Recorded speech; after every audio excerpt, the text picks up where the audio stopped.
Olá você, estamos de volta com pauta especial aqui pela sua TV Educativa Canal 3 e voltamos a conversar sobre HPV, voltamos a conversar sobre uma pomada à base de barbatimão, desenvolvida por pesquisadores da Universidade Federal de Alagoas. Gente, é um alento para milhares, quem sabe até milhões de pessoas em todo o mundo, porque propicia a cura para o HPV. Nós voltamos a conversar com o professor Luiz Carlos Caetano, é professor do Instituto de Química e Biotecnologia da UFAL. O senhor falava sobre diversas pessoas que foram submetidas ao uso da pomada e o resultado, professor, foi um resultado que a gente pode dizer assim, estamos animados e podemos aí propiciar uma cura, quem sabe, a esses, são muitos, né, os tipos de HPV. Elias, os tipos de HPV passam de 100, não é isso? Mas os mais comuns para nós aqui, que fizemos o tratamento exclusivo até o momento da manifestação da verruga, né?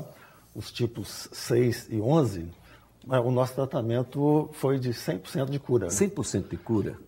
Exatamente. Nós tivemos mais pacientes do que esse que a gente lista na pesquisa, só que alguns não voltaram. Então a gente não teve a ideia de como foi. Esse é um problema, muito provavelmente, né? Esses pacientes ficaram curados e não voltaram. Esse é um problema. Esse é um problema na muito medida sério. em que visualmente a doença já não se manifesta mais, as pessoas abandonam o tratamento. Mas 46 resistiram até o final. Resistiram até o final, voltaram até mesmo após o tratamento e essa última visita, entendeu? Houve recorrência? Não houve recorrência. O interessante de tudo é que não houve recorrência alguma e todos os tratamentos não deixaram nenhuma lesão. Alguns grupos têm uma certa resistência a qualquer tipo de tratamento. Por exemplo, o grupo de grávidas. O senhor alertou, eu gravei, de que grávidas que estiveram submetidas ao tratamento não houve qualquer efeito colateral. Elias, interessante que qualquer trabalho que você faça com animais ou seres humanos, você tem que obter uma licença, né, para a utilização de um medicamento, por exemplo. E você deve submeter essa licença ao Comitê de Ética da universidade.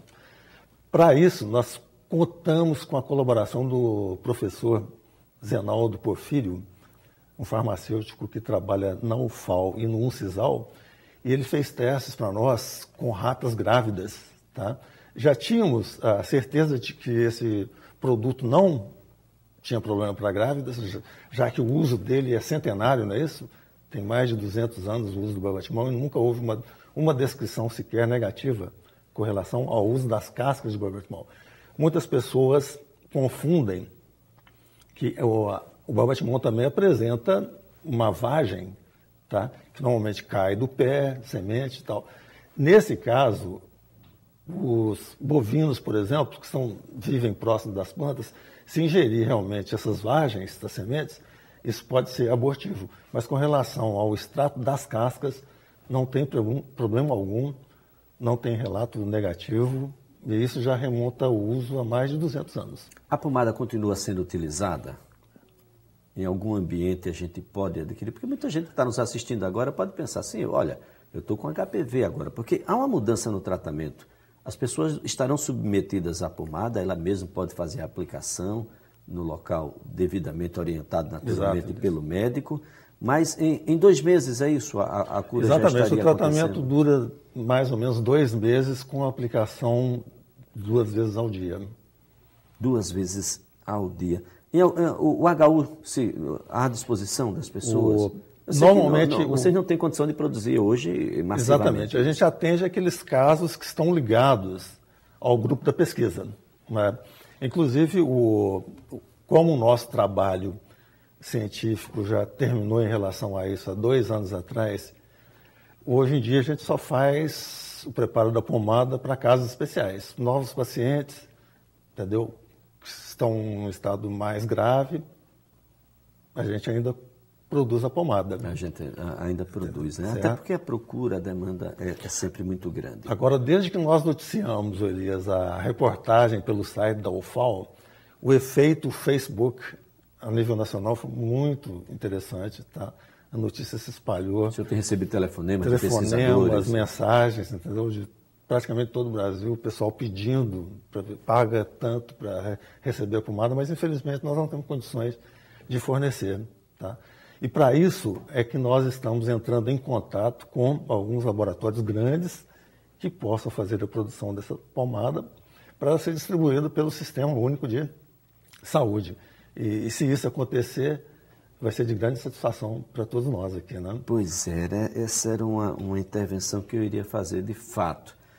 A proteção a esse estudo também está sendo cuidada? Beleza, é interessante porque o professor Dr. Manuel Álvaro levava os resultados dessa nossa pesquisa para os congressos de medicina.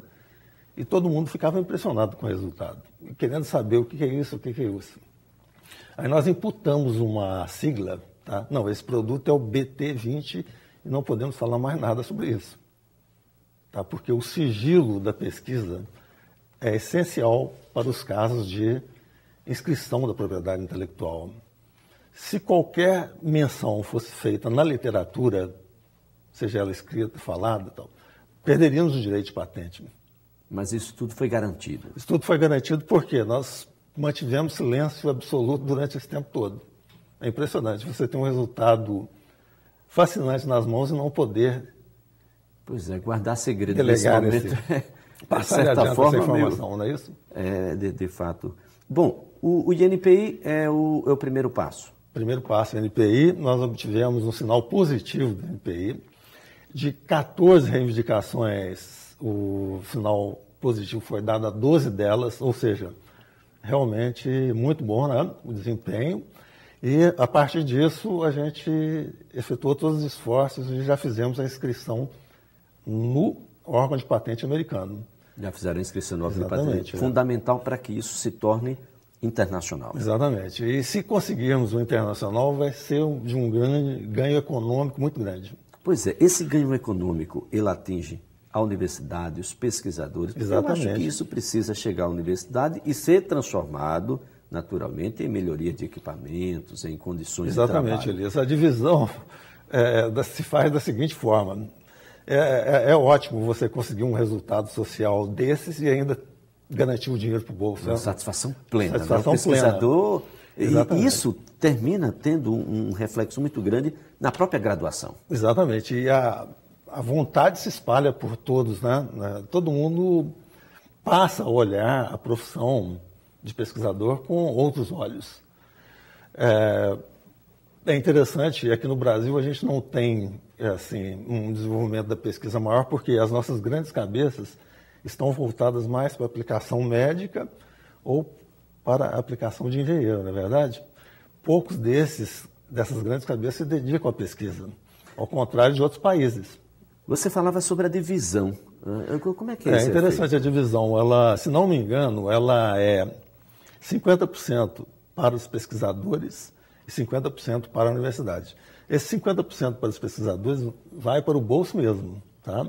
Vão para o bolso dos pesquisadores. O trabalho intelectual desenvolvido. E os outros 50% da universidade, 1/3 vai para os laboratórios dos pesquisadores. Ou seja, além de ganharmos no bolso, ainda temos incentivo para utilizar na melhoria dos laboratórios. Na melhoria dos laboratórios. Um fato a ser destacado aqui é que depois de muito tempo a universidade se volta para as questões locais. Exatamente. Se utilizando, inclusive, da própria flora local. Nós temos aí o barbatimão. Existem vários tipos de barbatimão? Beleza, existem 4 tipos de barbatimão, sendo um desses o barbatimão falso. O nosso aqui da Mata Atlântica, que se estende até, eu acredito que até o Rio de Janeiro, né, Espírito Santo, ele é o barbatimão conhecido como Abarema cochleocarpus. Tá? Ele tem características diferentes, é uma planta de Mata Atlântica. Já o barbatimão mais comum no sudeste do país, ele pertence ao cerrado. Mas o que faz com que essas plantas todas sejam chamadas de barbatimão? É exatamente que eles produzem basicamente os mesmos tipos de compostos, tá? Que são esses taninos. Lá nas plantas do sul, mais rico em taninos hidrolisáveis, enquanto que a nossa aqui, mais rica em taninos condensados. O que dá essa característica mais avermelhada à casca.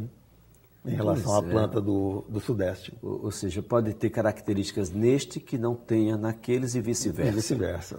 Professor, é natural que as pessoas queiram saber quando é que isso, de fato, pode chegar às farmácias, aos hospitais, sobretudo os hospitais públicos, já que trata-se de uma pesquisa oriunda de uma universidade pública, e mais uma vez eu reitero e parabenizo não só a todos os pesquisadores, mas a própria Universidade Federal de Alagoas, ganham todos da Universidade Federal de Alagoas, e os seus conhecimentos ultrapassam os seus muros.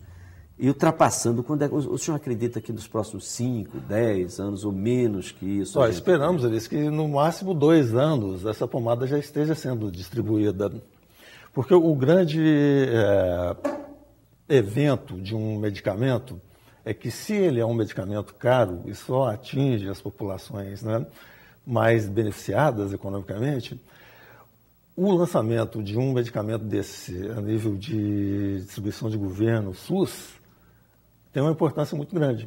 Então, a nível nacional, a gente tem que viabilizar esse medicamento de graça, para atender realmente quem precisa. Pois e o governo que cria aí uma situação para ganhar dinheiro internacionalmente. Exatamente. E custear aqui gratuitamente no SUS, pelo menos. Exatamente. Esse é o nosso objetivo. HPV que já tem vacina, não é? Tem vacina que ainda não está no calendário do SUS, mas... Veja bem, Elias, o impacto da publicação foi muito grande no Brasil todo.